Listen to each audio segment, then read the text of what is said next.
제가 준비한 강의는 50쪽에 있습니다. 팜플렛 50쪽에서 오늘 한번 제목을 한번 읽어볼까요? 시작. 도시를 향한 교회의 복음적 침투. 이렇게 저는 강의안 중심으로 그리고 PPT 딱 한 장 이따 보고 그리고 오늘 강의를 이제 시작하겠습니다. 좀 몸을 좀 풀어야 될 것 같은데요. 지금 문화에 대한 얘기인데, 제가 이전에 강남 사랑의 교회 시절에 부목사를 했습니다. 예배 끝나면 이제 성도님들이 교구 목사님한테 인사를 하거든요. 그리고 악수를 하고, 제가 나이 드신 분들은 손을 좀 오래 잡고 잘 계셨냐고. 근데 이제 한 60대 중반에 어느 권사님의 제가 손을 잡고, 아유 권사님 잘 계셨어요 그러면서 이렇게 손동을 이렇게 어루만졌는데, 그 권사님이 저한테 이런 얘기를 하시더라고요. 목사님, 우리 남편이 목사님보다 잘생겼어요. 이게 무슨 말이지? 제가 그때 이제 알게 된 건 뭐냐면은, 강남에서는 권사님들 손 오래 잡고 있으면 나중에 느끼한 목사로 소문이 납니다. 제가 지금 이제 강북에 왔어요.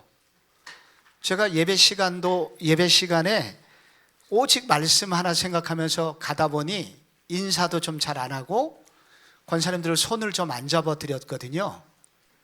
쌀쌀맞고 냉정한 목사로 소문이 났습니다. 문화가 있는 거예요. 지역마다 계층마다 문화가 있습니다. 우리 교회 주일학교 교사가 제게 한탄을 했습니다. 목사님, 떡볶이를 한 솥을 해가지고 지극정성을 다해갖고 계란도 넣고 뭣도 넣고 해갖고 한 솥을 끓여서 한 5, 6년 된 얘기예요. 아이들한테 줬는데 아이들이 안 먹는 거예요. 이실에 타락을 했다고, 아이들이. 근데 요즘 애들은, 우리는 중진국에서 태어나서 떡볶이만 줘도 눈이 뒤집히지만 요즘 애들은 애슐리 정도 최소한 안 가면은 대접받았다고 생각을 안 해요. 세대가 바뀌었고 아이들이 바뀌었습니다. 자, 문화에 대해서 지금 몸을 풀고 있는 겁니다. 요즘 종교 신뢰도 개신교가 13%로 떨어졌습니다. 너무 안타깝죠? 근데 불교는 여전히 50% 이상입니다. 왜 그럴까? 스님들도 신문에 보면은 사고 치는 얘기들도 막 나오는데, 불교는 요지부동이에요. 안 떨어집니다. 요즘 절에서 스님들이 주관하는 절 미팅에 젊은이들이 1,000명 이상씩 모이고 있고, 절 박람회라는 걸 하잖아요. 20만 명씩 모입니다. 지금 절에서 많은 일들을 하는데 매우 효과적인 사역들이 일어나고 있어요. 왜 그러냐면은 템플스테이 때문입니다. 템플스테이 작년 2024년도 참가 인원이 62만 명입니다. 그런데 이 중에 70%가 30대, 20대, 30대 젊은이들입니다. 그래서 그들은 새벽 불공을 드리고, 4시 반에 일어나서 새벽 불공을 드리고, 그리고 108배를 하고, 그리고 절에서 주는 그 독특한 토속 음식을 먹으면서 그 사찰에 대한 애정을 갖기 시작합니다. 그래서 절에서 무슨 일을 하면 그 다음부터 이들이 관심을 가지고 모이게 되는 거죠. 어저께 유현준 교수를 통해서 우리가 들었던 이 공간의 중요성, 획일화된 도시문화 속에서 그들이 자연 속으로 들어가서 거기서 나오는 영감을 얻기를 소원하는 젊은이들에게 이 사찰은 상당한 매력을 주고 있고, 그리고 사찰에서는 이렇게 효과적인 문화사역을 하고 있습니다. 한 번쯤 생각해 보세요. 교회에서는 이 시대의 젊은이들과 통하고 있는 프로그램이 있나? 교회에서 무슨 일을 했을 때 이렇게 관심을 기울이고 좀 가고 싶다, 감동이 있다 하는 거 있어요? 제가 있어요라는 것은 이게 도전적인 게 아니라 정말 궁금해서 저도 좀 배우고 싶어서 드리는 말씀입니다. 그래서 이 시대 이 제목이 그래요. 이번 흐름, 이거 왜 하냐면 이번 프로그램에서 문화, 기동 문화와 생태계 형성인데, 이 앞부분에 굉장히 중요한 게 뭐냐면은 이 도시를 알아야 되는데, 도시를 안다는 것은 결국 문화를 안다는 거고, 그 도시 문화 속으로 교회는 과연 적절히 침투되고 있는가? 도시 문화 속에서 어떤 변혁을 일으키고 있는가? 어떤 효과적으로 이 시대 도시민들과 접촉점을 가지고 소통이 되고 있는가? 안 되고 있죠. 그 톰 레이니가 쓴 죽은 교회를 부고마다, 제가 이게 몇 년 전에도 이 얘기했는데 매우 짧은 책이지만 미국에서 해마다 10만 개의 교회가 그 죽음으로 향하고 있다고 그럽니다. 근데 그 중에 14개 교회를 정밀 분석해서 부검 보고서를 냈는데 그 내용이 10가지 정도의 징조가 있습니다. 근데 그 내용 중에서 매우 인상적인 것은 죽어가는 교회의 공통점은 돈도 사역도 다 내부지향적이라는 거예요. 두세 가지 항목이 10가지 중에 무너지고 죽어가는 교회의 그 두세 가지 혹은 서너 가지가 내부지향적으로 예산도 쓰고 내부지향적인 일에 사역을 하고 오직 나에게만 관심이 있다는 거예요. 이분이 살아나는 교회를 해부하다라는 2편을 냈는데 반대예요. 살아나는 교회를 다 조사를 해보니까 그 교회는 지역사회 속으로 들어가더라. 나로서 끝나는 게 아니라 어떻게 하는 어떤 방법을 써서라도 지역사회 속으로 들어가고 지역사회와 소통하려고 하더라 라고 그가 쓰고 있습니다. 선봉호 교수가 2017년에 벌써 낸 책인데, 이 그 주변으로 밀려난 기독교, 여기 이런 내용이 나와요. 기독교는 사치품이 되어버린 한복처럼 되었다. 권위는 추락했고 정치, 경제, 사회 등 모든 분야에서 발언권을 상실했다.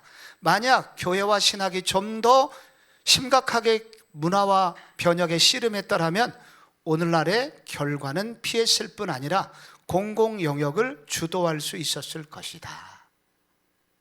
정말 가슴 아픈 얘기죠. 그럼 왜 이렇게 되었나? 그럼 어떻게 도시문화 속으로 우리는 침투할 수 있는가? 이것이 이 시대 교회가 함께 고민해야 된 영역입니다. 팀 켈러가 이 센터 처치를 쓰면서 굉장히 중요하게 여겼던, 아니 가장 방대하게 자료를 집어넣어서 관심을 기울였던 분야가 바로 이 부분입니다. 도시는 어떻게, 교회는 어떻게 도시문화 속으로 침투할 수 있는가? 그래서 이 부분이 방대하다 보니까 센터 철치 읽다가 질려버려요. 제일 어려워요. 그래서 이 시간은 짧은 제가 요약이 있습니다. 책에 대한. 그 책을 이제 읽어보시면 좋겠는데, 읽는데 도움이 되기 위해서 제가 굵은 얘기 몇 가지를 좀 하고 싶습니다. 팀 켈러도 우리나라 앞서서 동일한 고민을 했고 미국 교회가 비슷한 길을 먼저 걸어간 거예요. 미국 교회가 주는 교훈이 있습니다. 미국 교회는 먼저 우리보다도 더 빠르게 기독교 부흥을 경험했고 기독교 쇠퇴를 경험했습니다. 그래서 미국 교회가 세상 속에서 영향력을 빠르게 잃어버리고 있는 그 원인을, 현상을 먼저 설명을 합니다. 1940년, 50년대 때에는 사역자가 젊은이들에게 여러분 똑바로 사십시오. 그러면 네, 어르신 이렇게 들었는데, 그로부터 한 20여 년 지나서 70년대, 80년대 저 대학 다닐 때쯤은 똑바로 살아라 그러면 똑바로 사는 것의 정의를 좀 알려주시겠어요? 이렇게 태도가 좀 바뀌었다고 그래요. 근데 2000년 세대는 어떠냐면 나의 의견은 다릅니다. 당신이 뭔데 나한테 이래라 저래라 합니까? 이렇게 세상이 빠르게 변하고 있고, 이 세상의 변화 속에서 이전 세대와 다음 세대가 단절을 느끼고 있다는 겁니다. 그래서 미국 교회도 거기 제가 세미나 자료 50쪽에 보면은 그대로 기록을 해놨습니다. 2000년대 들어서 미국 교회 현실이 시각예술, 문학, 시, 연극영화, 학문, 법철학, 그 다음에 AI, 주요 연구대학, 여론주도 잡지, 신문, 고급 비평지, 주요 재단, 텔레비전, 영화, 광고, 문화경제 분야에서 기독교 의견이 거의 보이지 않는다. 미국 교회의 그 기독교 전통이 다 세속화되고 세상이 주도하지 교회가 주도하는 문화 속에서 교회가 힘을 쓰는 영역이 없다는 거예요. 거의. 왜 이렇게 됐나? 첫 번째, 경건주의 부흥의 후예들이 세상 문화 속에서 복음을 전하는 것을 소홀히 했다. 미국이 대각성 운동도 일어났고 미국 바이블 벨트에서 성경 공부 운동이 얼마나 일어났었습니까? 그런데 그분들이 은혜 받고 다 신학교를 간 거예요. 그래서 세상 문화 속으로 들어가질 않았어요. 두 번째, 교회도 도시 문화의 한복판으로 들어가지 않았습니다. 제임스 헌터라는 사람이 기독교는 어떻게 세상을 변화시키는가 이 책을 썼는데, 미국 내 보수적 기독교인들은 도시의 문화적 센터에 살면서 큰 영향력을 행사하는 동성애자 그룹보다 영향력이 적다라고 평가했습니다. 뉴욕 가보십시오. 거기에 동성애자들이 집단적으로 거주하면서 마을을 형성하고, 그리고 그들이 동성애자를 옹호하는 많은 온갖 일들을 하고 있지만 기독교인들은 세상 문화 속으로 들어가기를 두려워한다. 기독교인들이 전도는 알지 모르지만은 기독교적 내용을 담은 소설이나 영화, 어떤 문학 작품이나 혹은 문화적 작품들을 만들어내는 일에 생소할 뿐만 아니라 하지 않고 있다. 세 번째, 또 왜 쇠퇴하나? 소통의 문제. 비신자들이 이해할 수 있는 방식으로 접근하지 못하는 무능력. 소통, 언어가 안 통하고 교회 내의 언어는 어떻게 쓰는데 도대체 세상이 이해할 수 있는 언어로 접근하지 못하고, 그리고 세상이 관심 있고 세상이 추구하는 방향하고는 전혀 동떨어진 행동들만 교회들이 하고 있는 거예요. 세상은 지금 재개발에 관심이 있고 AI에 관심이 있고 주식에 관심이 있고 이 속에서 어떻게 살아야 되는지 고민하는데 교회는 이런 부분에 대해서 전혀 터치가 되고 있지 않다는 거예요. 저는 지금 성북구 종암동에 살고 있는데 우리 구 안에 유명한 목사님 겸 정치적 활동을 하시는 분이 있어요. 그 교회가 재개발 지역 안에 들어가 있는데 지금 그 성북구 거의 전체뿐만 아니라 그 강북 전체에서 그 교회는 공공의 적이 되어 있고 가장 교회는 이기적인 집단으로 손가락질을 받고 있습니다. 세상하고 말이 통하지 않는 거예요. 대화가 되지 않는 거예요. 그래서 세상하고 점점 적이 되고 있고 기독교는 점점 아웃사이더로, 섬으로 갇히고 있고, 이 거대한 세상 속에서, 도시문화 속에서 교회는 어떤 영향력도 미치고 있지 못하고 있다. 어떻게 해야 되나? 팀 켈러는 어떻게 해야 되느냐를 이해하기 위해서 그동안 많은 노력을 그래도 해왔던 우리 신앙의 선배들이 어떻게 문화를 이해했고 그래도 그 문화 속에서 분투했는지를 고찰합니다. 이거를 고찰을 잘 정리했던 분이 우리가 알고 있는 리차드 니버라는 분이 쓴 그리스도와 문화라는 책에 요약이 되어 있죠. 이분은 5가지를 얘기했는데 팀 켈러는 이것을 4가지로 잘 정리해서 그동안 우리 신앙의 선배들이 어떤 방식으로 문화를 이해했고 기독교가 문화 속에서 어떻게 영향력을 발휘해야 되는지 나름 분투했던 4가지 조류를 설명을 합니다. 그 첫 번째가 요거를 이제 기본적으로 익숙하면 좋겠다는 이제 팀 켈러의 소망이 있죠. 첫 번째 모델이 변혁주의적 모델입니다. 영어로 트랜스포메이션 모델이죠.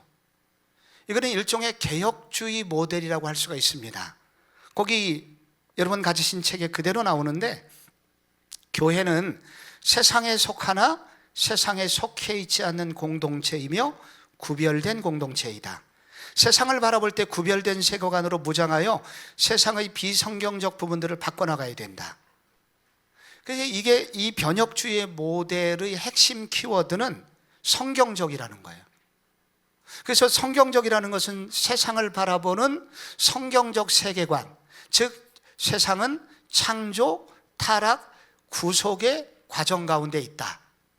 그래서 이런 세계관 속에서 타락된 부분을 다시 구속의 부분으로 변화시키기 위해서 우리는 일해야 된다, 애써야 된다. 이건 이제 기독교적 세계관이죠. 그래서 이런 개혁주의 신학을 가진 기독교적 세계관, 성경적 세계관을 가진 분이 이제 무장을 해서 그렇게 노력을 해왔는데, 세상을 바꾸려고 노력을 해왔는데, 이거 대표적인 사람이 아브라함 카이퍼죠. 프란시스 셰퍼도 그렇고. 그래서 결국은 핵심 키워드는 준비된 세계관을 가지고 타락한 세상 속에 들어가서 그들을 변화시켜라.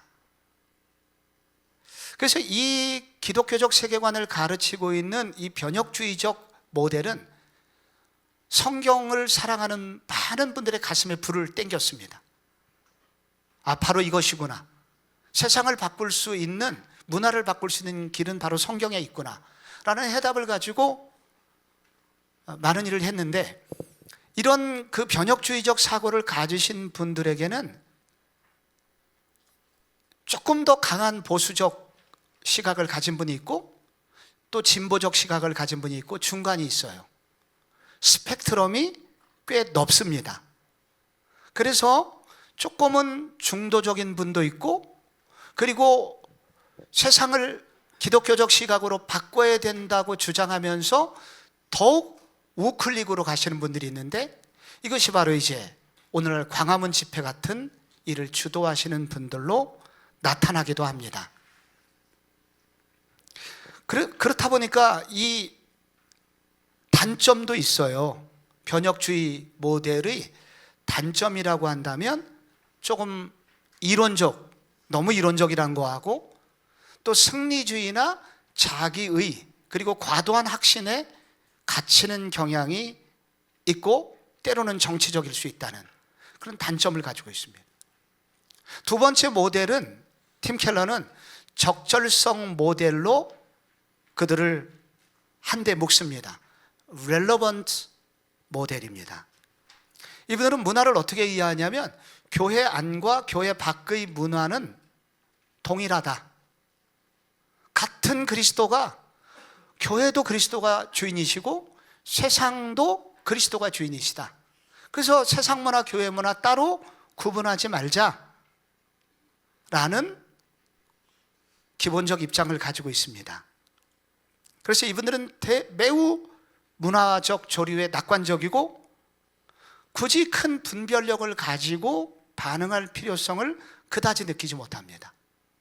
그래서 이들은 세상 속에서 일어나는 일이 바로 교회 일이라고 믿고 공공선, 세상과 함께하는 일이 곧 주님을 기쁘시게 하는 일이다 라고 믿고 세상과 친구가 되어 하나 되는 방식으로 문화를 바꿔가려는 사람들입니다. 이들은 특별히 기독교 세계관 이런 것들을 주장하지 않고 웬만하면 세상에 있는 것들을 흡수하고 그리고 그들과 융합하려고 노력을 하는 분들의 유형입니다. 비교적 이런 유형에 가까운 분들이 미국의 로버트 슐러 목사님, 리 워런 목사님, 또 빌 하이벨 목사님, 이런 분들이 비교적 이런 쪽에 가까운 분들입니다. 그래서 로버트 슐러 목사님은 건축을 할 때 서커스단을, 그 다음에 오페라 극장처럼 그렇게 지어서 언제든지 세상 사람들도 세속 문화를, 교회 사람들도 세상 사람들과 함께 교회당에 와서 세속 문화를 느낄 수 있도록 해준 것이죠. 여기도 스펙트럼이 굉장히 이제 넓은데, 이렇게 리거런 목사님처럼 비교적 보수적인 시각을 가진 적절성 모델부터 시작해서 이것이 조금 좌측으로 가면 WCC나 해방신학을 주장하는 사람들까지 넘어가게 됩니다. 한국에서 제가 아까 개혁주의, 변혁주의 모델에서 한국에서는 어떤 모델들이 있을까 할 때, 보통 개혁주의자들은 장로교 합동, 고신 등등의 보수 교단에 해당하는 분들의 목회자들이 대부분 이런 성향을 갖고 있지요. 사랑의 교회 옥하는 목사님부터 시작해서, 그 다음에 이렇게 더 우측으로 가면 요즘 전광훈 목사님에 이르기까지, 이렇게 굉장히 스펙트럼이 넓고, 이 적절성 모델에 가까운 분을 찾아본다면, 예를 들자면 온누리교회 하용조 목사님 같은 분이 이런 부분에 다리를 놓으신 분이라고 저는 생각합니다. 열린 예배를 드리고 청바지를 입고 빨간 티셔츠를 입고 설교단에 서시면서, 우리가 가지고 왔던 이 기독교적 전통이 복음을 전하는 데 방해가 된다면 과감하게 바꿀 수 있어야 된다 하면서 새로운 모델, 세상과 친구가 되기를 원하는 그런 노력을 하셨죠. 이런 모델 중에 우리 CTC 안에서 찾아보자면, 저는 개인적으로 물어보진 않았지만 오늘 오후에 강의해 주실 곽수감 목사님이란 분이 계세요. 느끼실 수 있을 거라고 저는 생각합니다. 근데 이제 이 모델이 자칫 문제가 있을 수 있는데, 문화에 너무 많이 동화가 돼서 교회가 봉사단체인지 어떤 기관인지 구분이 되지 않을 수 있다. 세 번째 모델은 반문화주의라고 할 수가 있습니다. 반문화주의는 교회와 세상을 대조사회로 보는 거죠. 하나님은 세속 문화 속에서는 일하시지 않는다라고 강하게 믿고 문화에 접근하는 것 자체를 거부하거나 혹은 차단하고, 교회 안에서만 기독교 문화를 잘 지키기 위해서 치열하게 예배드리고 말씀을 공부하고 영성을 추구하는 분들입니다. 이 사람들이 갖는 신념은 뭐냐면은, 교인들을 세속 문화 속에 방치하게 되면 결국 그리스도와 멀어지게 된다 라는 기본 입장을 가지고 있습니다. 결국은 그들의 노예가 되고 세상의 말을 따를 것이다. 그래서 문화를 바꾸기보다는 깊은 예배와 그리고 더 깊은 영성을 가르쳐라. 근데 이게 맞는 것 같기도 해요. 저희 집사람을 보면 드라마에 빠지고 난 이후에는 제게 매우 소홀하고, 식사 한 끼를 이렇게 차려주는 것도 매우 어려워하고, 드라마에 보니까 다 남자가 하더라 이러면서 싸늘한 눈빛으로 보내는 거 보면 이게 반문화주의가 맞는 것 같기도 하다는 생각이 일부 듭니다. 여러분, 미국 필라델피아에 가면은 필라델피아 남쪽에 가면은 아미시 마을이 있잖아요. 이 아미시 마을은 지금도 세속 문화를 거부하고 말을 타고 다닙니다. 오직 농사를 통해서 자급자족하고 내부에서만 결혼하죠. 이런 모습이 반문화주의의 극에 해당하는 형태고, 한국에서도 이와 유사한, 동일하진 않지만 비슷한 생각을 가진 강한 세속의 문화 속에 뛰어들기보다는 교회 자체의 문화를 만들고, 그리고 교회 안에서 사는 것이, 교회 안에서 강하게 그리스도인의 정체성을 갖는 것이 결국 세상을 이기는 것이라고 믿는 분들 있습니다. 한국에서는 옛날에 은성수도원 같은, 또 합동교단 내에서도 굉장히 보수적인 분들, 기타 치는 거 마귀의 노름이라고 생각하시는 분들, 그리고 유사한 요거하고는 좀 질이 다르긴 하지만 우리 CTC 내부 우리 목사님들 중에서도 제가 알기로는 김창현 목사님 어저께 질문하셨던 이 목사님도 이렇게 반문화주의의 일부의 영향을 갖고 계시다는 것을 제가 들은 적이 있습니다. 마지막 두 왕국 모델이 있습니다. 하나님은 두 왕국을 별개의 방법으로 통치하신다. 세속의 나라는 일반 은총을, 교회는 특별 계시로, 그 원칙으로 우리 주님이 이끄신다. 예를 들자면 삭개오를 보면은 세리를 예수 믿고 난 다음에 세리를 그만두었나요? 계속했나요? 계속했죠. 삭개오는 세리를 계속했다는 말은 헤롯 정부와 그리고 로마 정부의 세금을 바치는 일을 계속했습니다.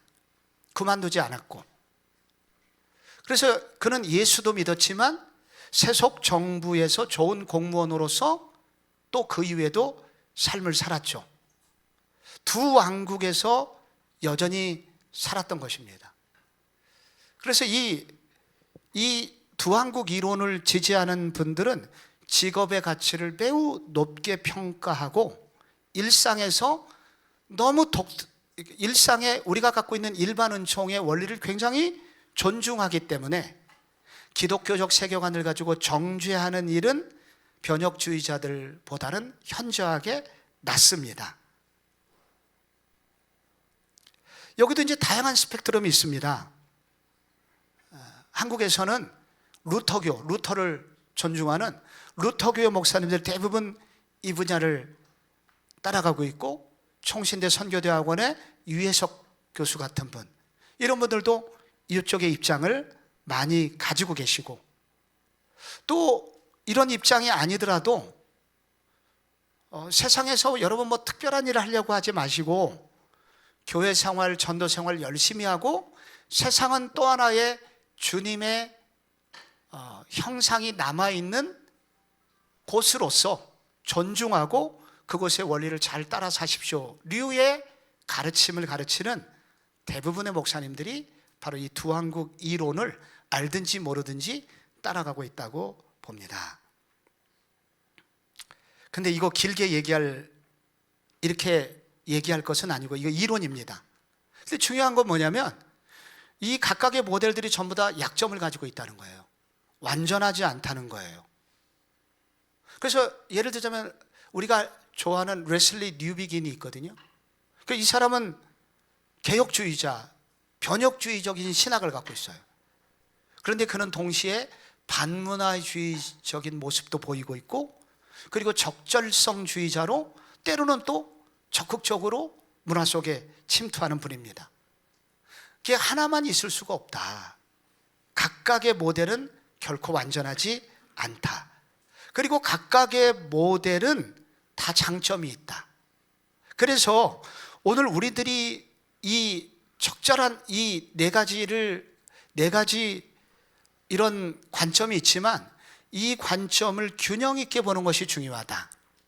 그래서 여러분이 가지신 그림이 바로 50 뒷부분에 그림이 나오죠. 화면에 나오는 56쪽의 그림을 보시면 거기 가운데 동그라미가 있고 각각의 입장을 가진 분들의 강점이 가운데 모여 있어요.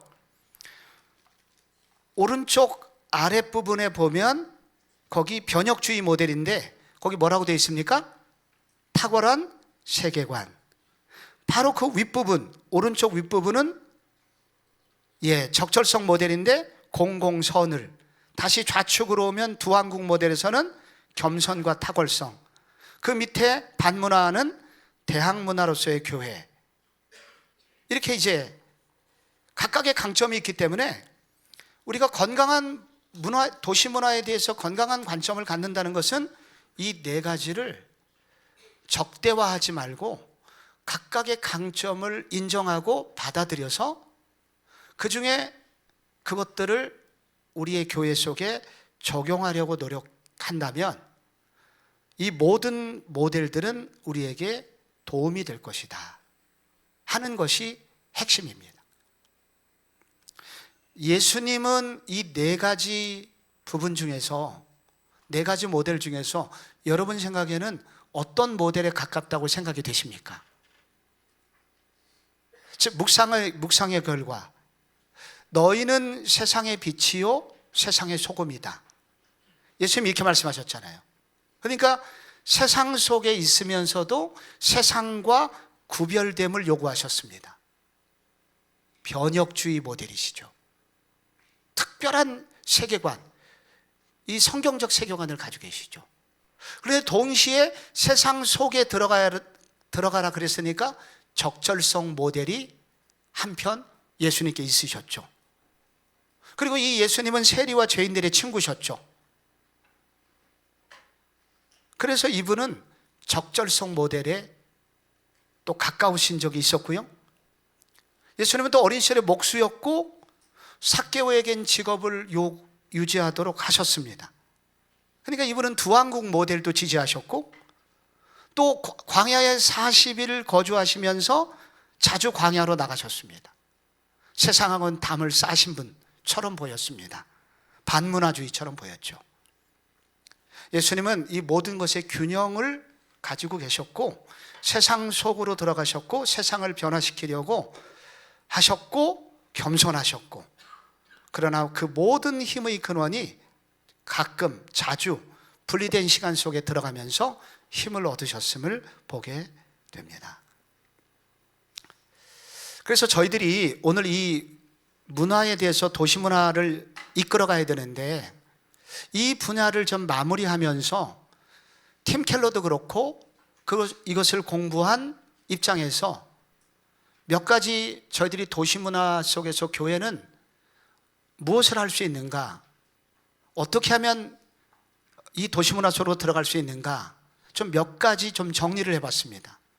먼저 팀 켈러도 이걸 다시 강조하는데, 먼저 우리가 이 일을 잘하기 위해서는 지금 현재 내가 속하고 있는 우리 정황이 어떤 계절인지를 알아야 한다 라고 얘기합니다. 이 기독교가 교회가 세상 속에서 지금 어떤 관계인가, 사이가 좋은 상태인가 악화된 상태인가 아니면 핍박의 상태인가를 먼저 점검을 해야 우리의 태도의 방향이 나온다는 거예요. 겨울은 교회와 세상이 적대적 관계에 있을 때죠. 1980년대 이전의 중국처럼. 근데 봄이 되면 좀 궁지에 몰려 있지만은 세상이 그래도 조금씩 교회의 문을 열어주는 상태. 1980년대 이후의 중국이죠. 여름은 교회가 세상 속에서 인정받는 단계입니다. 1990년대와 2010년까지 중국에서 우리 교회는 엄청난 자유와 선교적 일들과 많은 신학교들을 세웠었습니다. 그러다가 가을이 왔습니다. 시진핑이 들어서면서 점점 핍박이 시작되고 지금은 늦가을이 되었죠. 그리고 이제 거의 겨울이 왔습니다. 이 계절을 아는 게 왜 중요하냐면은 우리가 겨울의 시기를 맞이하면 지금 적극적으로 전도를 한다든지 하는 것은 자살행위다. 그럼 지금은 뭘 해야 되냐? 지금은 수도원 운동, 반문화주의처럼 대학문화를 만들고 다음 세대 일꾼을 키우는 일에 조금 더 집중하는 것이 지혜롭다. 지금 한국교회는 어느 계절에 와 있을까요? 늦가을쯤 되지 않았을까요? 점점. 근데 지금 이런 시기에 나가가지고 예수천당 불신지옥, 그래도 20년 전에는 통했습니다. 근데 지금은 과연 통할 것인가?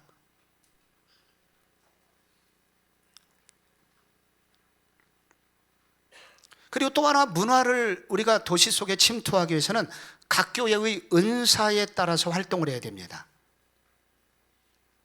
그래서 나는 4가지 모델 중에 신학적으로 어떤 부분에 조금 더 가까운가 생각하고, 내가 속한 교회는 무엇을 하나님이 우리 교회에 은사를 주셨나 생각하고, 그 신학적인 확신과 그 교회가 가지고 있는 은사를 잘 하나 되게 해서 그 지역 속에 침투에 들어가는 것이 중요합니다. 저는 성북구 종암동에 있는 고려대학교 바로 건너편에 있는 성복중앙교회, 약 60년 가까이 된 교회의 5대 담임 목사입니다. 우리 교회의 뿌리는 80년대 일대 목사님이 은사 중심적 사역을 했습니다.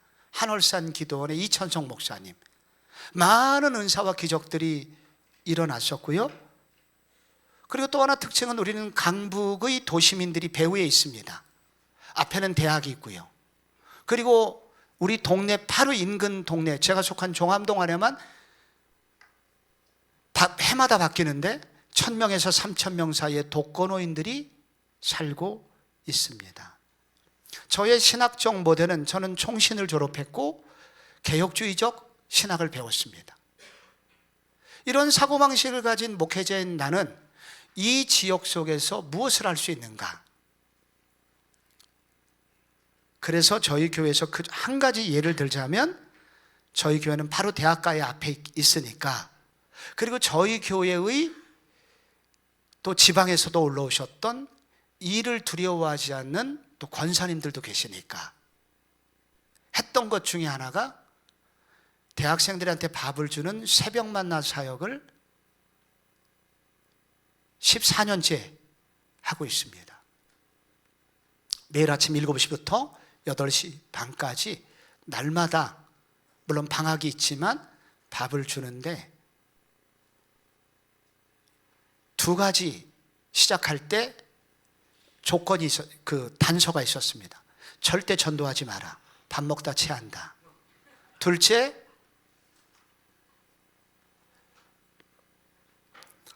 일주일에 3번 이상 고기와 그리고 과일을 반드시 대접한다.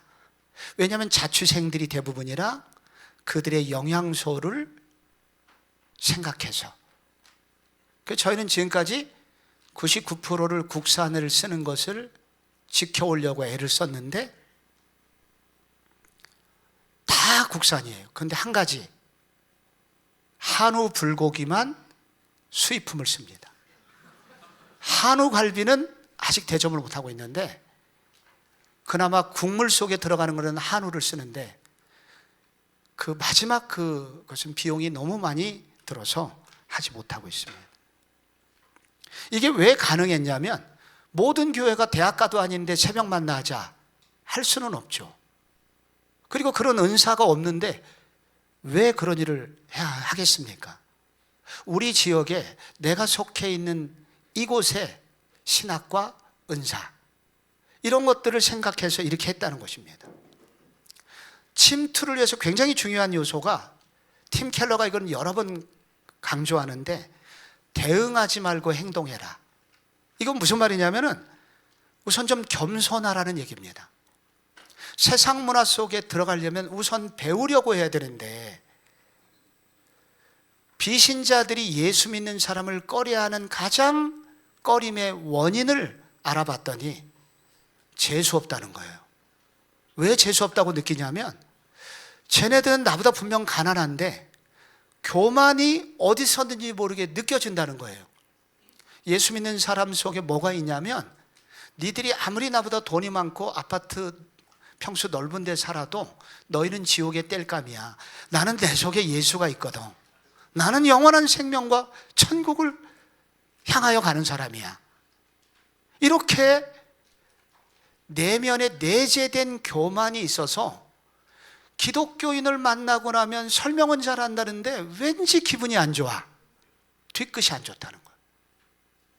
그래서 우리 기독교인이 문화 속에 침투하려면 그 속에 겸손하게 배우려고 해야 된다.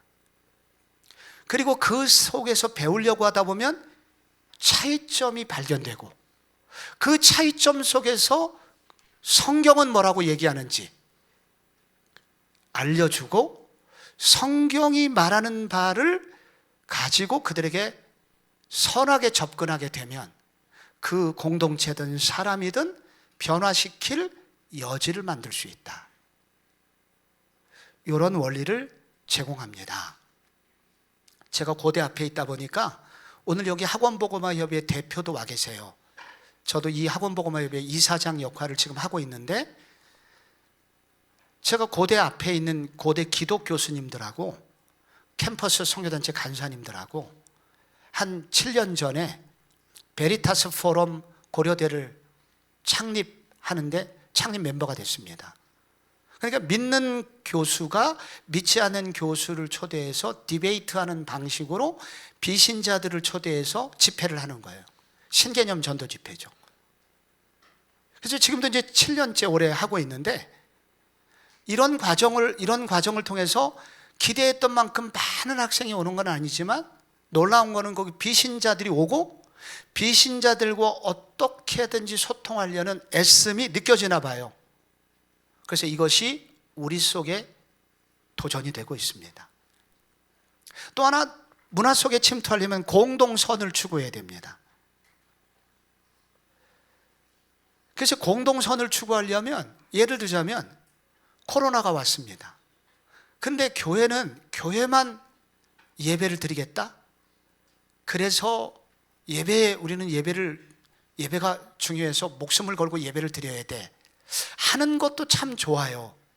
그분이 이제 반문화주의에 속에 있는 분들이죠. 근데 과연 우리는 선교를 포기할 수 있나? 이것이 이제 우리의 고민이었죠. 저희 교회는 이거 일어난 지 얼마 후에 성북구청하고 제가 손을 잡고 비대면 예배의 전면적 실시, 그리고 저소득층 마스크 나눠주기, 소상공인 살리기, 이런 것들을 했습니다. 똑같지는 않을 거예요. 결과가 좋습니다. 광림교회가 예비군 훈련장으로 본당을 개방했잖아요. 그 결과로 광림교회의 부흥의 시기가 있었습니다. 교회는 어떻게 우리가 속한 있는 지역하고 공동의 이득을 추구하고, 그들의 이득을 위해서 교회는 어떻게 좋은 관점을 가지고 있는지를 그들이 느끼게 될 때 우리는 세상 속으로, 지역 속으로 들어갈 수 있다는 겁니다. 그리고 우리 교인들이 대부분 속해 있는 직업에 대해서 어느 때보다 관심을 갖고, 그래서 일과 영성을 끊임없이 강조하는, 그것도 중요하다. 그리고 딱 2개 남았는데, 6번째, 이벤트가 아니라 운동이 되게 해야 된다. 이게 이렇게 되려면 한 교회가 차려서 지역의 문화가 바뀌지 않는다. 결국은 공동 전선을 형성을 해야 되는데, 연합을 통해서만 이 일이 가능한데, 문제는 연합이 생각보다 어렵다는 거예요. 함께 해야 된다는 원칙은 알고 있는데, 그러나 함께 하는 일이 힘들어요. 다양한 이유들이 있습니다. 그런데 될 수 있는 비결이 있는데, 한 교회, 2교회가 죽으면 연합이 됩니다. 그러니까 한 교회, 2교회가 돈은 계속 내면서도 연합 모임에서 설교하지 않고, 자기가 이득을 챙겨가지 않고 계속 다른 교회를 이득을 주려고 하면 결국 하나가 됩니다. 코로나 시기에 제가 성북구 교연합회 회장이었는데, 제가 저와 비슷한 교회 한 몇 교회하고 하나가 되어서 작은 교회 카메라 달아드리기 운동 30교회 찍어가지고 그 교회에 카메라 달아드리고 유튜브 송출하는 그런 기능을 할 수 있도록 운동을 벌여가지고, 이제 그게 끝났어요. 이제 코로나가. 많은 교회들이 성북구 교회연합회에 가입을 했습니다.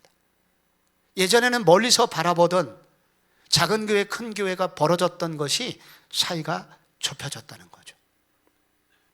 저는 마지막으로 강조하고 싶은 거는, 제가 5분 늦게 시작했기 때문에 5분 남았는데, 문화 변증 설교에 관심을 가지라. 결국은 성도들이 움직이고 교회가 움직이는 것은 결국은 말씀이 움직이는 것이라, 목사님들이 어떻게 말씀을 전하느냐에 따라서 달라진다. 그러니까 늘 도시에 대한 설교, 도시 문화에 대한 설교, 일과 영성에 관한, 직업에 관련된 설교, 이런 것들을 성도들이 관심을 가지도록 그 주제를 목사님들이 반복적으로 하는 일이 매우 중요하다 하는 것입니다. 그리고 결혼식과 장례식을 문화 설교, 문화 변증 설교의 좋은 기회로 삼아라. 그 기회를 놓치지 마라. 요즘 유행으로 번지는 주례 없는 결혼식의 유행이 번지고 있거든요. 그래서 교회 목사들도 거기 예배, 그 결혼식에 가면 주례도 없고 말씀도 없고 찬송도 없고 그냥 자기들끼리 적당히 축사하고 기독 청년들까지도 주례를 거부하는 그런 일들이 계속 늘어나고 있거든요. 저희 교회는 좀 다릅니다. 결혼 예배 드리고 난 후에 많은 비신자 참석자들이 교회를 다니고 싶다. 교회 못 와도 목사님만 임대가 가능하냐. 이런 얘기들을 여러분 조금 느끼하게 들려도 시간이 없어갖고 이 정도 세게 얘기 안 하면 여러분이 못 알아들을 것 같아갖고 굉장히 느끼한 얘기지만 제가 어쩔 수 없이 합니다. 오늘 이 결혼식 담당하는 우리 교회 부목사님도 이 자리에 와서 제가, 그리고 이제 어느 부목사님이 조별 모임 들어가서 다른 건 몰라도 우리 목사님 보니까 이 주례 설교는 꼭 한번 좀 들었으면 좋겠다 얘기해서 어느 목사님이 저한테 자꾸 뭐 원고도 달라 뭐 그런 얘기를 자꾸 하신 바가 있어요. 소통이 되는 주례 설교가 되려면 첫째, 신랑과 신부의 만남을 드라마로 만들어야 됩니다. 두 사람의 만남이 우연이 아니라 하나님의 이끄심이었다는 것을 알려줘야 되고, 그러나 두 사람의 행복이 노력만으로는 안 된다. 두 사람의 진정한 사랑은 주님으로부터만 올 수 있음을 확인시켜주는 설교를 준비해서 하면 한 번 들으신 분이 다름을 느끼고 소문이 납니다.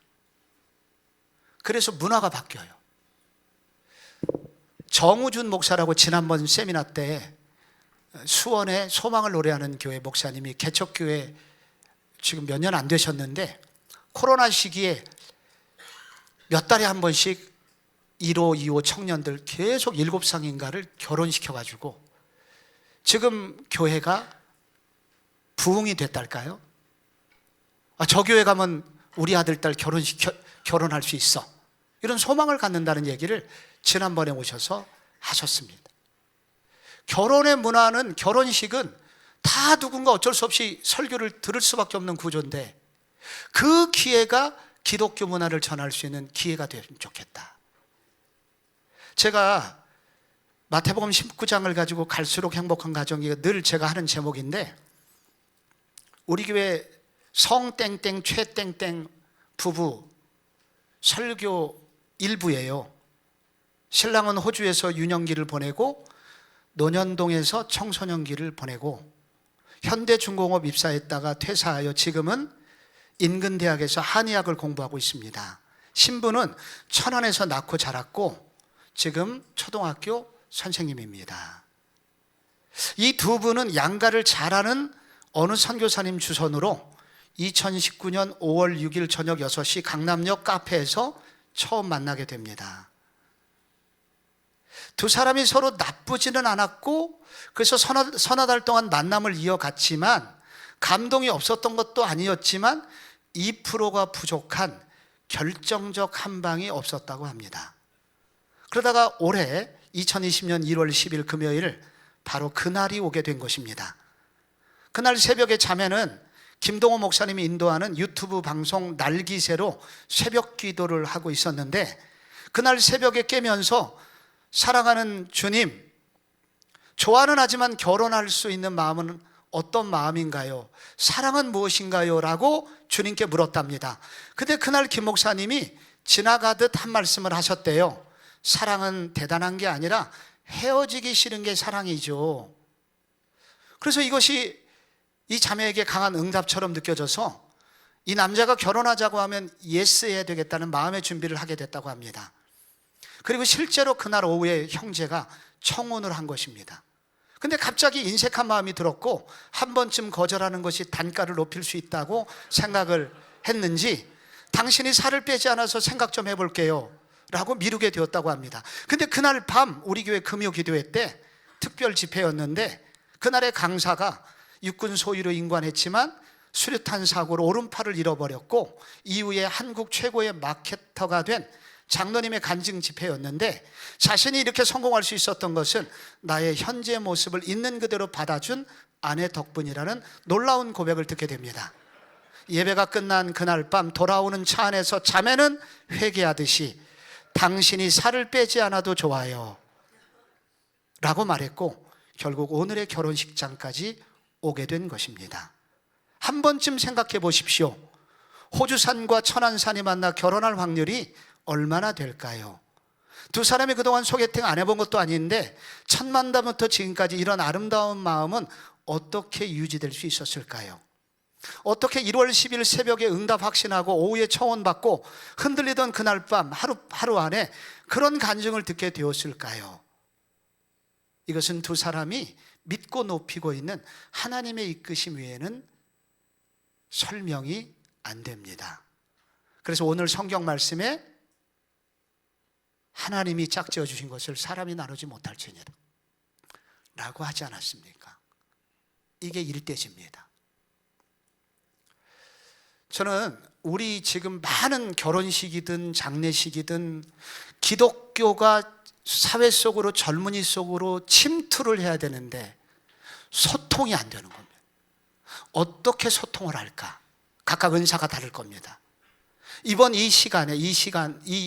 기회를 지나면서 이 세션을 지나면서 우리 모두 다 어떻게 세상 속으로 우리 교회는 소통할 수 있을까? 적어도 한 가지 이상씩 해답을 갖고 가는 시간이 되기를 뒤에서 기도하겠습니다.